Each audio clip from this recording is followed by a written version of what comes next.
नमस्कार फरीदाबाद। हमारे साथ अमित मिगलानी आज जुड़े हैं, फिर से वॉइस ऑफ फरीदाबाद पर लाइव हुए हैं और आज बात करेंगे अमित मिगलानी के साथ। भारत पाकिस्तान का मुद्दा जो है, जंग जो है, युद्ध विराम लग चुका है, क्या कहते हैं इसके बारे में। सोशल मीडिया का, अफवाहों का बाजार जो है वो गर्म है और उसी पर बात करने आए हैं हम अमित मिगलानी से। अमित जी, स्वागत है आपका हमारे चैनल वॉइस ऑफ फरीदाबाद पर। बहुत बहुत धन्यवाद आपका मुझे इनवाइट करने के लिए। क्या रहेगा जी, ये जो लोगों के कमेंट्स हैं और लोग जो बातें कर रहे हैं, युद्ध विराम लग चुका है, एक बड़ा डिसीजन लिया है प्रधानमंत्री नरेंद्र मोदी ने, तो क्या कहोगे इसके बारे में? जो भी निर्णय लिया सोच समझ के लिया होगा। देखिए, 140 करोड़ लोगों को देखना है, उनकी भावनाओं को समझना है, उनके विचार युद्ध के लिए सहमत भी रहेंगे और युद्ध रोकने के लिए भी सहमत रहेंगे, और कुछ लोग खिलाफत भी करेंगे। ये तो लोकतंत्र है, यहाँ पर हर किसी को बोलने का अधिकार है। तो मैं आप लोगों के माध्यम से एक ही बात कहना चाहता हूँ कि लोगों का विचार है, लोग चाहेंगे युद्ध होगा और लोग चाहेंगे तो युद्ध रोक दिया जाएगा। लेकिन प्रधानमंत्री जो हमने तीसरी बार बनाए हैं, आप और हमारे वोटों की वजह से तो वो प्रधानमंत्री बन के आए हैं जी। तो मैं तो ये सोचता हूँ, अगर वो डिसीजन ले रहे हैं तो कुछ ना कुछ सोच समझ के ले रहे होंगे जी। बड़ा फैसला है, अहम मुद्दा है, जंग का ऐलान है, आगाज हो चुका था, बहुत से बमबारी भी हुई, ड्रोन भी आए, इंडिया ने मार गिराए, भारत ने जो है वो अपने सीमा में घुसे जो ड्रोन्स आए थे या और जो मिसाइल्स जो थी वो भी मार गिराई है। बड़ा आगाज था युद्ध का, लोगों की निगाहें टिकी हुई थी देश की इस जंग पर जो प्रधानमंत्री नरेंद्र मोदी ने जो डिसीजन लिया है, ये एक डिसीजन जो है देश के हित में लिया गया फैसला है। लेकिन लोग जो है तरह तरह की बातें कर रहे हैं, लोगों को जो कमेंट्स हैं, लोग जो सोशल मीडिया चैनल पे लोग बोल रहे हैं, तरह तरह की बातें कर रहे हैं। असल में क्या है कि लोगों को बहुत उम्मीदें थी प्रधानमंत्री नरेंद्र मोदी से कि इस बार जो है वो एक तरफा वाला हिसाब बन जाएगा, मगर देश हित में जो है प्रधानमंत्री नरेंद्र मोदी ने ये फैसला लिया, युद्ध विराम जो लगाया, विराम है अभी, आपको बता दें, हो सकता है आगे भी युद्ध का आगाज हो जाए, कोई बड़ी बात नहीं है, मगर अभी फिलहाल जो है विराम है। देखिए दीवान जी, जो लोग मोदी पर आज उंगली उठा रहे हैं, आपने देखा होगा उनकी उंगलियां हमेशा कब निकलती हैं? जब राफेल खरीदे जा रहे थे तब वो उंगलियां निकली थी कि भाई राफेल में चोरी है, ये किसी काम का नहीं है। आपने देखा आज राफेल की कितनी हमारे को मदद मिली, S-400 लिया गया तब भी यही बातें उठी। आपने देखा होगा कोरोना आया तब इन्होंने बोला ताली और थाली। आपने देखा होगा देश में कोई भी अच्छा काम मोदी जी करने जा रहे हैं, कोई भी अच्छी पॉलिसी लेके आ रहे हैं तो खिलाफत।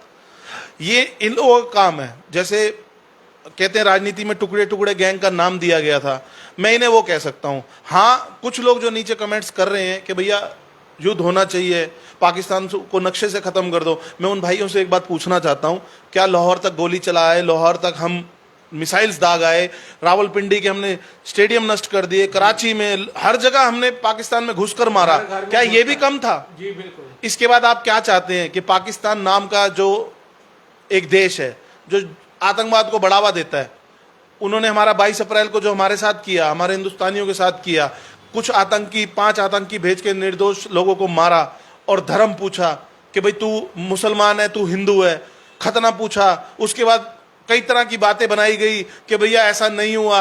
जिन लोगों की वाइफ, जिनकी डेथ हुई, जिनकी शहादत हुई, उनकी वाइफ ने आके बयान दिया, फिर भी विश्वास नहीं हुआ। लेकिन जर्मनी में बैठा कोई जर्मन शेफर्ड अगर बोलता है कि भैया ये so called Hindu, so called ये सब बहाना है, उस पर विश्वास जल्दी हो जाता है। लेकिन देश के प्रधानमंत्री जो 140 करोड़ लोगों ने बनाए हैं, तीसरी बारी, वो भी जी लगातार तीसरी बार प्रधानमंत्री बन के आए हैं, उसके बाद भी उन पे उंगलियां उठाई जा रही हैं। और जब 22 तारीख को ये सब घटना घटित हुई, उसके बाद लोगों ने सवाल उठाने शुरू करे, 56 इंच का सीना, कब मोदी जी जवाब देंगे, 1 दिन में दें, 2 दिन में दें। देखो, उन्होंने पूरी प्लानिंग करी, 12, 13 दिन, 15 दिन बाद उन्होंने जवाब दिया। उन्हें आतंकी ठिकानों का भी पता था, उनकी हमारी सेना को सब चीजों का पता था कि कहां पर आतंकवादी गतिविधियां होती है, वहां पर जाकर उन्होंने उनको नुकसान पहुंचाया और घर में घुस के मारा, जैसा बोला गया। किसी कारणवश हो सकता है कि भैया हम लोग पूरी तरह सेना के साथ लड़ाई नहीं लड़ पाए, क्योंकि सेना का भी देखना होता है, सेना के घर में लोग हैं, उनके भी रोटी पानी, देश हित होता है, देश का हित देखना होता है, सेना का हित देखना होता है। बिना मतलब के पैसे की बर्बादी जो है वो ना हो, देश का पैसा जो है व्यर्थ ना जाए, इन सब बातों को, और बड़े अंतर्राष्ट्रीय मुद्दे होते हैं, उन सब को देखते हुए जो है फैसला लिया जाता है। दीवान जी, जब जब देश की इज्जत की बात आती है ना, तो सेना का हर जवान और उसके साथ साथ हिंदुस्तानी, जो अपने आप को हिंदुस्तानी कहते हैं और सच में हैं, वो तन मन धन से अपनी सरकार के साथ, अपने प्रधानमंत्री के साथ होते हैं। देश के प्रति जो आपने देखा होगा कि पीछे भी जंग लड़ी है हम लोगों ने, काफी जंगें हुई हैं। जैसे इंदिरा गांधी को आज महान बताया जा रहा है कि इंदिरा गांधी महान थी। सोशल मीडिया पे इस टाइम ये चर्चा में चल रहा है कि इंदिरा गांधी का टाइम जो था, इंदिरा गांधी ने ऐसा किया, इंदिरा गांधी, सोशल मीडिया की बातें। फरीदाबाद आपको बता दे कि अफवाहों पे ध्यान ना दे, जैसा कि प्रशासन भी, फरीदाबाद के डीसी विक्रम सिंह जी भी कहते हैं कि अफवाहों पे ध्यान ना दे। अफवाहें तरह तरह की होती हैं, ये भी इस तरह से भी जो है बरगलाते हैं सोशल मीडिया पे बातें करके, और इन बातों की तरफ ध्यान ना दें और अपना संयम से काम ले। मिगलानी जी, क्या और कहना आसान होता है। लाहौर के ऊपर, कराची के ऊपर, रावलपिंडी, पेशावर, हर जगह जो भी एयर मिसाइल्स हम लोग, हमारी सेना द्वारा छोड़ी जा रही हैं, और वहां कितना नुकसान हो रहा है, उनसे जाकर एक बार पूछो। ये गर्व मनाओ, ये शुक्र मनाओ कि बॉर्डर्स के अलावा मिसाइल्स किसी हमारे रिहायशी इलाकों में, कहीं पर दिल्ली में, लखनऊ में, यूपी में कहीं भी नहीं पहुंच पाई। ये सब सेना की करामात और मोदी जी की कूटनीति। जो ये हथियार खरीदे गए, आज से पहले आपने देखा होगा, इंदिरा गांधी के बारे में महान उन्हें बताया जाता है, सेना का क्या हाल हुआ था। आतंकवादी आते थे, मारते थे, कोई बदला नहीं लिया जाता था, हम पाकिस्तान से बात करते हैं। लेकिन आपने देखा, मोदी जी ने पूरी कूटनीति के साथ पाकिस्तान को जवाब भी दिया, और हिंदुस्तान के अंदर रहने वाले जो पाकिस्तान का सपोर्ट करते हैं उन्हें भी जवाब दिया। आप एक बात का जवाब दो, देश के अंदर खाते हो, देश के अंदर पीते हो, देश के सेवाएं लेते हो, देश की सारी पॉलिसीज आप लोगों को चाहिए, 25 बच्चों के बाद आपको पूरा हक चाहिए। आप एक बात का जवाब दो, हमारे हिंदुस्तानी तो मेरे ख्याल से ये नहीं करेगा। जब पाकिस्तान का बंटवारा किया गया था तो शर्त रखी गई थी कि मुसलमान वहां होंगे और हिंदुस्तान, मतलब हिंदू यहां रहेंगे, लेकिन फिर भी मुसलमान यहां रहा और हमने आज तक कोई ऑब्जेक्शन नहीं उठाया।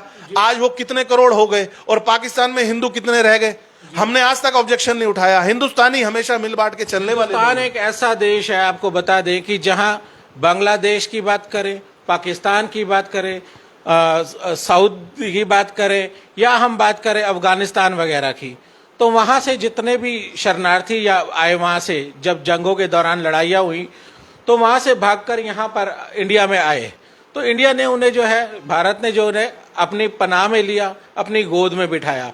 मगर फरीदाबाद आपको बता दें कि लोगों के जो हैं मुंह बंद नहीं किए जा सकते। मिगलानी साहब, आप किसका मुंह बंद कर सकते हो?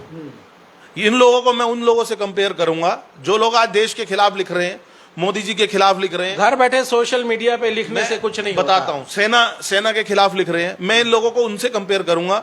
25-26 साल माँ बाप औलाद को पालते हैं, पढ़ाते हैं, लिखाते हैं, डॉक्टर बनाते हैं, इंजीनियर बनाते हैं, और 25 साल 26 साल के बाद जब वो माँ बाप से सवाल करते हैं ना कि मम्मी पापा आप लोगों ने हमारे लिए आज तक किया क्या है, आज ये वही सवाल है।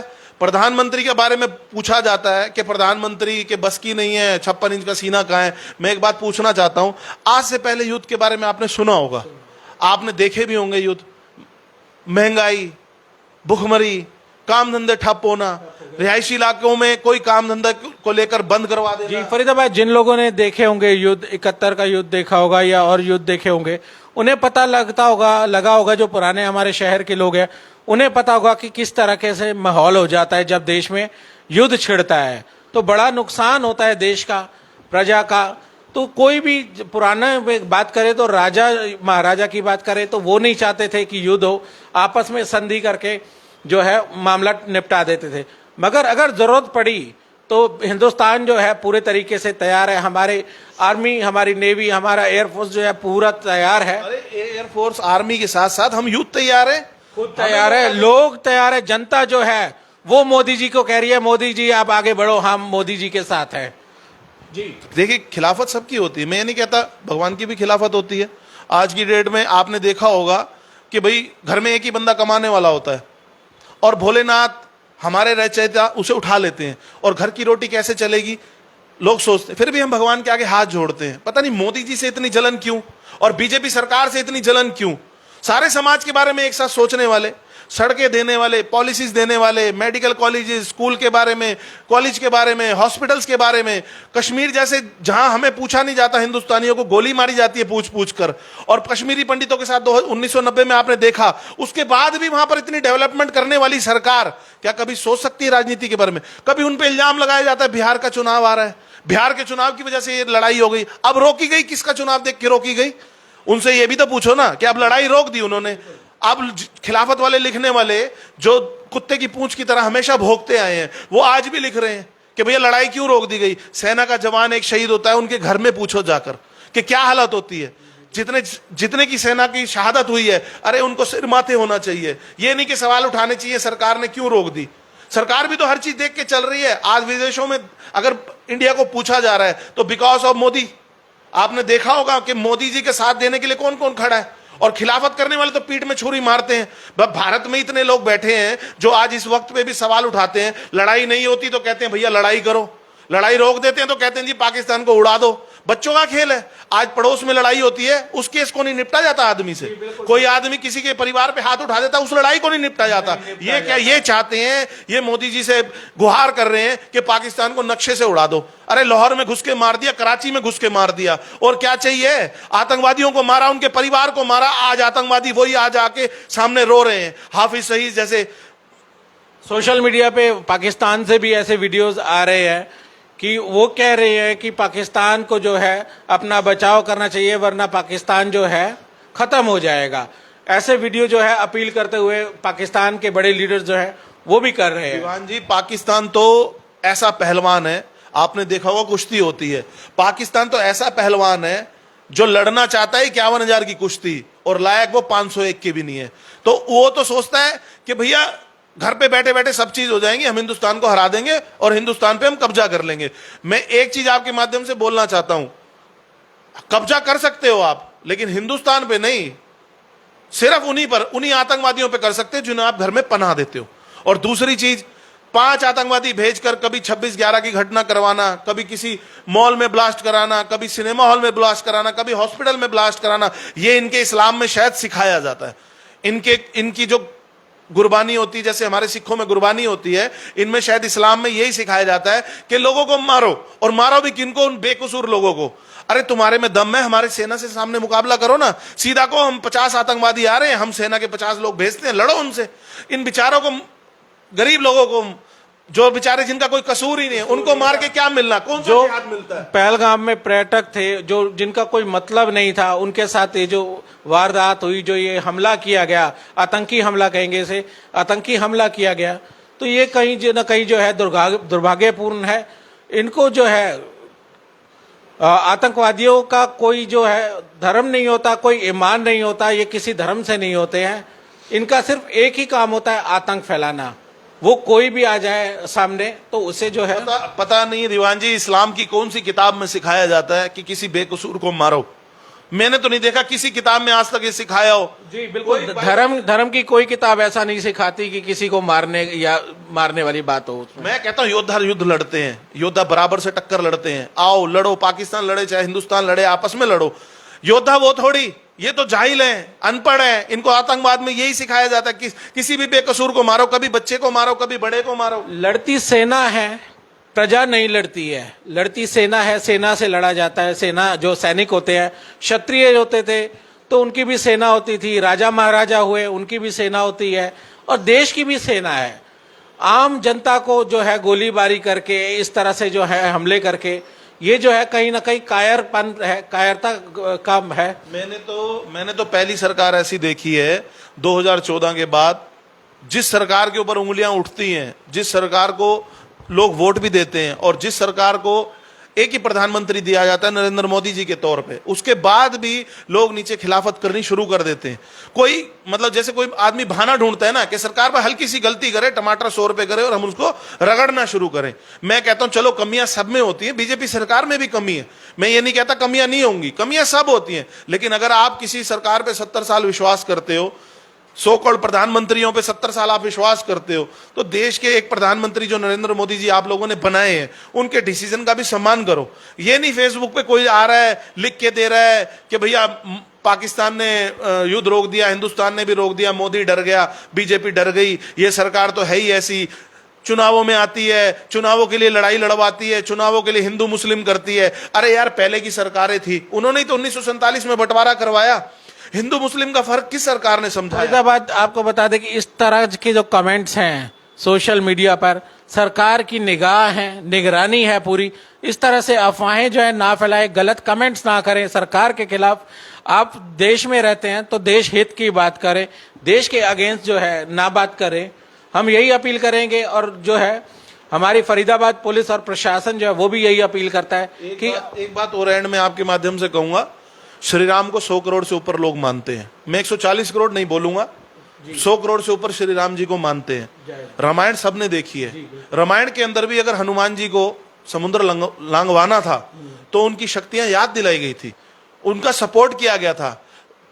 हमारे हिंदुस्तानी जो लोग नीचे नेगेटिव कमेंट करते हैं मोदी जी के खिलाफ, मैं कहता हूं उन वानरों से भी गए गुजरे हैं जो हनुमान जी की सेना में हुआ करते थे, जिन्होंने हनुमान जी की शक्ति याद दिलवा के ऐसा समुद्र लंघवा दिया जो कोई नहीं लांघ सकता था। तो मैं आपके माध्यम से एक ही अपील करना चाहूंगा, भाइयों सुधर जाओ, देश के साथ रहो, प्रधानमंत्री जी के साथ रहो। जब तक वो सीट पर हैं, वो सीट पे नहीं होंगे, उसके बाद आपने जिसका साथ देना है देते रहो। प्रधानमंत्री कोई भी हो, देश के साथ हमेशा चलना चाहिए।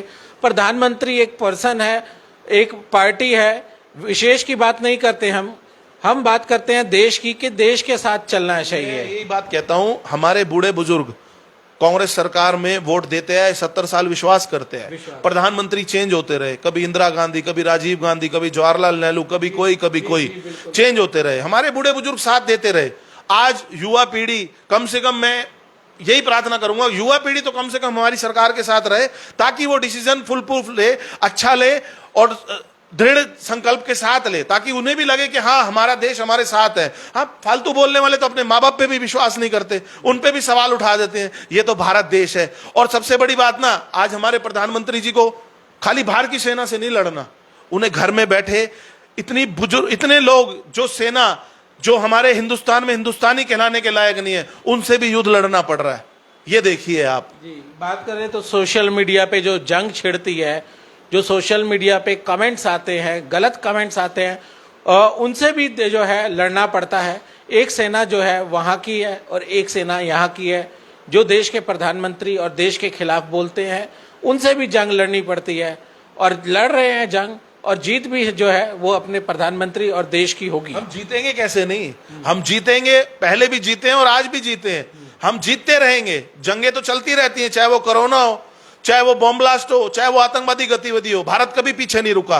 भारत चलता रहा हमेशा और आगे भी चलता रहेगा। लेकिन ऐसे प्रधानमंत्री रहेंगे तो शायद देश का नाम स्वर्ण अक्षरों से लिखा जाएगा कि ये भी एक प्रधानमंत्री था जिन्होंने पाकिस्तान हिंदुस्तान के युद्ध के अंदर अपने देश के अंदर एक भी इक्विपमेंट, एक भी मिसाइल नहीं आने दी, क्योंकि उनका डिफेंस सिस्टम इतना बड़ी बात है। फरीदाबाद आपको बता दे कि कहीं से कोई ऐसी खबर ऐसी नहीं आई कि कहीं कोई मिसाइल गिरी हो, किसी आम पब्लिक को या किसी जगह पर ऐसी मिसाइल गिरी हो जिससे कि क्षति हुई हो देश में। कहीं ऐसी कोई खबर नहीं आई है कभी, क्योंकि हवा में मार गिराने वाले जो है हमारे पास संसाधन है, हमारे देश के पास हैं।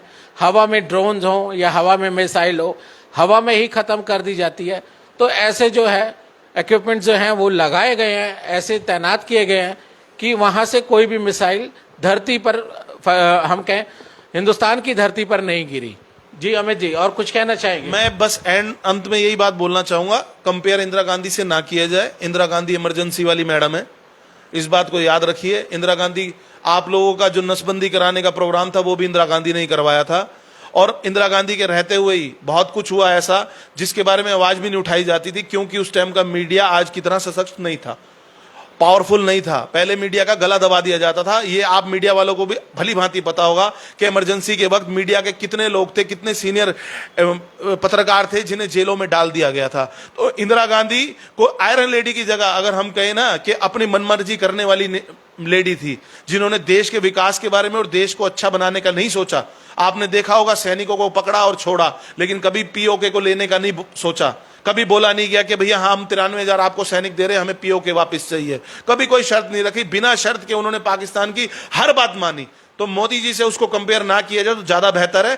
घर में पॉपकॉर्न खाइए, न्यूज चलाइए, लेकिन देश के खिलाफ, सरकार के खिलाफ, सेना के खिलाफ बिल्कुल मत लिखिए। यही आपसे अपील करना चाहेंगे। जब सेना का और हमारे देश का पाकिस्तान से युद्ध रुक जाएगा, उसके बाद आप जो मर्जी कमेंट करते फरीदाबाद सैनिकों का मनोबल जो है वो ना गिराए, हमारी सेना का जो है, जो बॉर्डर पे हमारे लिए लड़ रही है, उनका मनोबल ना गिराया जाए। हम उनके लिए कुछ कर नहीं सकते तो कम से कम जो है सोशल मीडिया पे इस तरह से जो है गलत कमेंट्स और अफवाहें ना फैलाएं। फरीदाबाद आपको बता दें, हमारे साथ अमित मेघलानी है और बेबाक बात करी है। आज इन्होंने पाकिस्तान पर बात करी है, प्रधानमंत्री नरेंद्र मोदी को लेकर बात करी है। अमित जी और कुछ कहना चाहिए? बस कुछ नहीं, जैसे कोरोना हमारे देश में आया था, कोरोना के टाइम ऐसी महामारी थी कि भाई हमें दुश्मन का भी नहीं पता था कि भाई किसको हो जाएगा। अपने साथ वाले से हो जाता था, माँ बाप को हो जाता था। लोगों ने बहुत जानें गंवाई, अपने परिवार के ऐसे लोग गंवाए जिनके सहारे परिवार चलता था।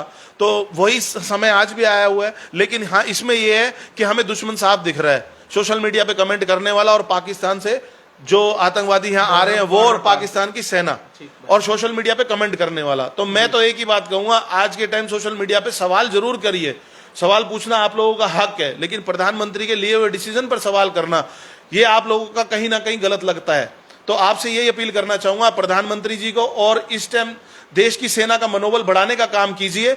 अफवाहें तो बाद में चलती रहेंगी, सोशल मीडिया पे मैसेज चलते रहेंगे, राजनीति होती रहेगी, लेकिन इस वक्त आप सबके मैसेजेस की जरूरत पॉजिटिव की है। तो आप लोगों से यही अपील करना चाहूंगा एंड में, देश के साथ चलिए, मोदी जी के साथ और सेना के साथ चलिए। फरीदाबाद अगर कमेंट करना है तो कुछ गलत कमेंट ना करें, सिर्फ कमेंट में जय हिंद लिख दें तो भी जो देश की सेना का है मनोबल बढ़ेगा। इसी के साथ फिर हम आपको जोड़ेंगे और ऐसी ही खास खबरों के साथ हमारे साथ देखते रहें वॉइस ऑफ फरीदाबाद।